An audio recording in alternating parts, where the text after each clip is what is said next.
পরবর্তী সংবাদে সরকারি খাস জমি দখল করে এবার রাস্তা নির্মাণে বাধা দিচ্ছেন সেখানকার বাসিন্দারা, এমনটাই অভিযোগ এবার উঠে এসেছে। এবং জানা গেছে যে সাবরুমের দমদমা অনুকূল চন্দ্রদেবের আশ্রমের পাশ দিয়ে লুধুয়া যাওয়ার রাস্তাটির কাজ শুরু হয়েছে, কিন্তু রাস্তা নির্মাণের কাজ শুরু হতেই অনুকূল চন্দ্রের আশ্রমের পার্শ্ববর্তী ওমকার রায় সরকারি খাস জমি দখল করে সেখানে ওয়াল নির্মাণ করে ফেললেন অনেকদিন আগেই, যার ফলে ওমকার রায় বর্তমানে রাস্তা নির্মাণের কাজে বাধা সৃষ্টি করছেন বলে অভিযোগ।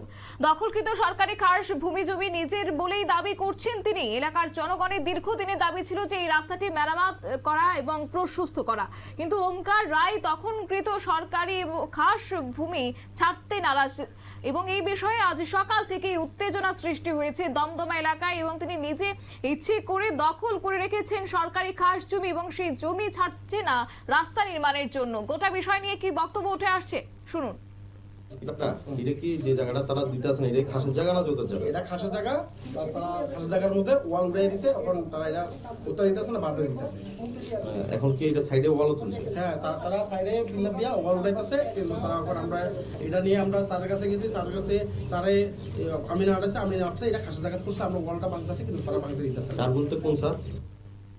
আপনারা শুনলেন এলাকাবাসীদের অভিযোগ এবং পরবর্তীতে এলাকাবাসীরা মহকুমা শাসকের নিকট অভিযোগ করলে মহকুমা প্রশাসনের তরফ থেকে জনৈক তহসিলদারকে ঘটনাস্থলে পাঠানো হয়। কর্তব্যরত তহসিলদার পুলিশ প্রশাসনের উপস্থিতিতে ঘটনাস্থলে গিয়ে জমির মাপ ও চোখ করে জানিয়ে দেন যে ওমকার রায় দখলকৃত জায়গাটি সরকারি খাস জমি, কিন্তু তা সত্ত্বেও তিনি এই দখলকৃত জায়গাটি ছাড়তে নারাজ, যার ফলে বর্তমানে এলাকাবাসীদের মধ্যে ক্ষোভ পঞ্জীভূত হচ্ছে। সংবাদ আপাতত এই পর্যন্তই। পরবর্তী আপডেটের জন্য চোখ রাখুন শুধুমাত্র নিউজ ভ্যানগার্ডের পর্দায়। নমস্কার।